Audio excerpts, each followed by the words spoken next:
Inarangkada na ang talento at husay ng mga lokal na banda sa Camarines Sur matapos magtipon-tipo ng iba't ibang banda mula sa iba't ibang bayan ng all over Camsur para sa audition ng Battle of the Band audition na para sa Kaugma Festival. Marami ang lumahok na banda sa isinagawang audition kung saan ipinamalas ng bawat banda ang kani-kanilang kakaibang estilo at talento sa musika. Hindi nagpahuli ang mga kalahok sa ipinakitang enerhiya at husay, dahilan upang mahirapan ang mga hurado sa pagpili ng mga papasok sa susunod na kompetisyon. Ayon sa ilang banda na nakausap namin, araw-araw silang naglalaan ng oras para mag-ensayo upang mas mapulido ang kanilang tugtugan, tiempo at stage performance. Hindi umano biro ang kanilang pinagdaanan dahil kinakailangan nilang pagsabayin ang pag-iensayo sa kanilang personal na responsibilidad tulad ng pag-aaral at trabaho. Kami po, nag-practice po kami bago po kami mag-audition ngayong gabi. Siguro po nung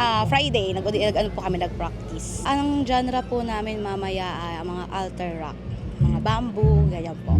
Kanina lang po talaga kami nag-practice, as in mga 2 hours before po bago magdigdi. Yun po, sana po.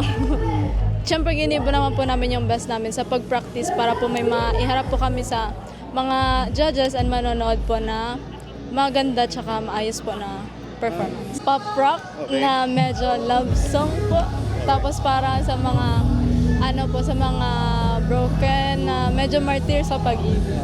Medyo nag-hold din po kami sa practice kasi iba sa amin yung mga graduating students, but ayan, nairaos pa rin namin na makapag-perform dito sa audition dito sa Uptown Kaugma Nights. Mula sa matinding tugtugan hanggang sa emotional na mga awitin, ibinuhos ng mga kalahok ang kanilang talento upang makuha ang atensyon ng mga manonood at hurado.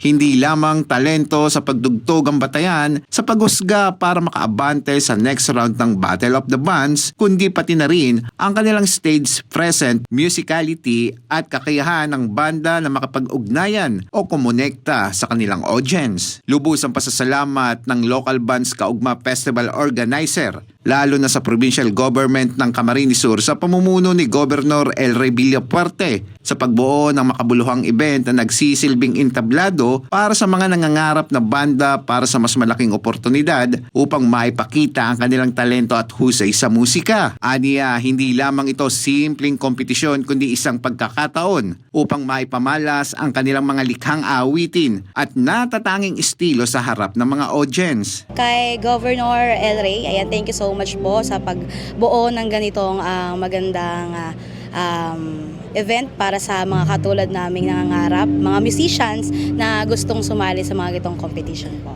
It's a great opportunity for us ng mga local bands na makapag-perform ng mga talents namin, ng aming crafts. Ayan, so nag-enjoy kaming lahat actually ngayong gabi na to. Thank you for making this event yan para sa mga local artists dito sa Bicol at nakapag-gather kami ngayong gabi to showcase our talent.